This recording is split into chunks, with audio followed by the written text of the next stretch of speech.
Gujarat anti corruption બ્યુરોના વડા doctor Shamsher Singh હવે deputation ઉપર દિલ્હી જઈ રહ્યા છે તેવા સમાચાર મળ્યા તેની સાથે જ ચર્ચા શરૂ થઈ છે। તો પછી વિકાસ સહાય પછી ગુજરાતના ડીજીપી કોણ બનશે, શું છે તેની વિગતો અને શું છે ચર્ચા, વિગતે વાત કરીશું।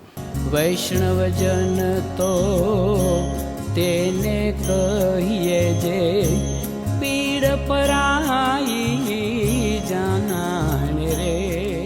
નમસ્કાર, નવજીવન ન્યૂઝમાં તમારું સ્વાગત છે અને હું છું તમારો પ્રશાંત દયાળ।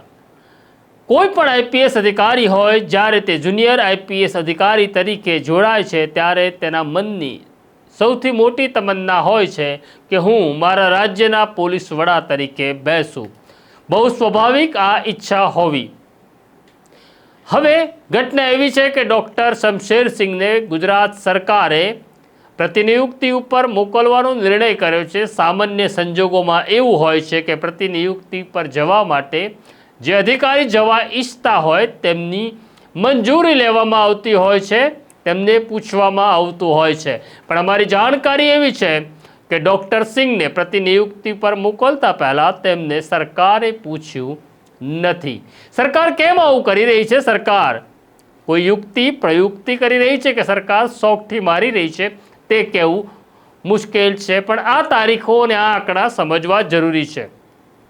અત્યારે ગુજરાતના જે ડીજીપી છે વિકાસ સહાય, તેઓ જૂન 2025માં નિવૃત્ત થઈ રહ્યા છે। આમ હવે વિકાસ સહાય પાસે ગણીને લગભગ 8 મહિનાનો સમયગાળો બાકી છે। 8 મહિના પછી તેઓ વયમર્યાદાને કારણે નિવૃત્ત થઈ રહ્યા છે। વિકાસ સહાય નિવૃત્ત થાય તેની સાથે ડોક્ટર શમશેરસિંહ સૌથી સિનિયર અધિકારી છે, એટલે તેઓ ગુજરાતના ડીજીપી બને। પણ તેમની નિવૃત્તિનો જે સમય છે એ માર્ચ 2026 છે। આમ તેઓ ડીજીપી થયા હોત તો પણ તેમને લગભગ 9 મહિના માટે ડીજીપી બનાવવા અનિવાર્ય હતા। હવે જો ડોક્ટર શમશેરસિંહ ગુજરાતની અંદર હોય અને વિકાસ સહાય નિવૃત્ત થાય તો તેમને ડીજીપી બનાવવા જોઈએ, પણ હવે તેમને પ્રતિનિયુક્તિ ઉપર મોકલવાનો નિર્ણય કરવામાં આવ્યો છે। એનો અર્થ એવો પણ કાઢવામાં આવી રહ્યો છે કે કોઈક ને કોઈક કારણસર ડોક્ટર સિંહને ગુજરાત સરકાર ગુજરાતની બહાર મોકલી રહી છે, કારણ કે ગુજરાત સરકાર ઈચ્છી રહી નથી કે ડોક્ટર શમશેરસિંહને ડીજી બનાવવામાં આવે। આ એક તર્ક છે, આમાં કેટલું સત્ય છે તે કહેવું મુશ્કેલ છે। જો ડોક્ટર શમશેરસિંહ દિલ્હી જાય અને વિકાસ સહાય નિવૃત્ત થાય તો કોણ બને ગુજરાતના ડીજીપી તેવો પ્રશ્ન આવે। ડોક્ટર શમશેરસિંહ પછી સૌથી સિનિયર કોઈ અધિકારી છે તો મનોજ અગ્રવાલ છે। મનોજ અગ્રવાલ રાજકોટના પોલીસ કમિશનર હતા, ત્યારે તેમની સામે આરોપ લાગ્યો તોડકાંડનો અને ત્યાર પછી તેમને સોરઠ ચોકીમાં મૂકી દેવામાં આવ્યા છે। આમ તેઓ અત્યારે સરકારની ગુડબુકમાં નથી। જો વિકાસ સહાય નિવૃત્ત થાય અને મનોજ અગ્રવાલને ડીજીપી બનાવવામાં આવે તો પણ તેમની નિવૃત્તિ લગભગ 6 મહિના પછી છે, એટલે 6 મહિના માટે મનોજ અગ્રવાલને ડીજીપી બનાવવામાં આવે કે નહીં તે એક પ્રશ્ન છે।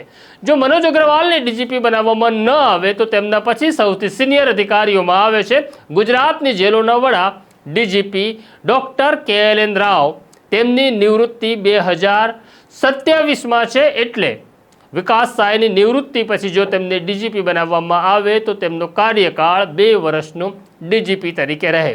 પણ જો ડોક્ટર KLN રાવ સરકારની ગુડબુકમાં હોત તો લાંબા સમયથી તેઓ ગુજરાતની જેલોના વડા તરીકે કેમ બેઠા છે તેવો પણ એક પ્રશ્ન છે।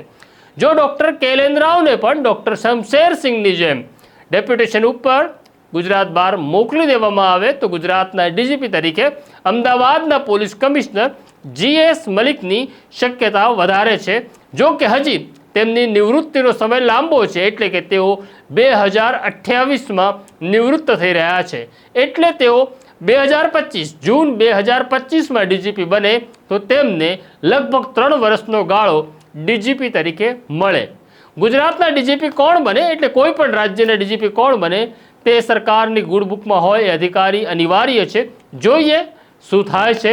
અત્યારે ડોક્ટર શમશેરસિંહ દિલ્હી જઈ રહ્યા છે, એટલે આ અટકળો અને આ ચર્ચાઓનો દોર ગુજરાત પોલીસમાં શરૂ થયો છે।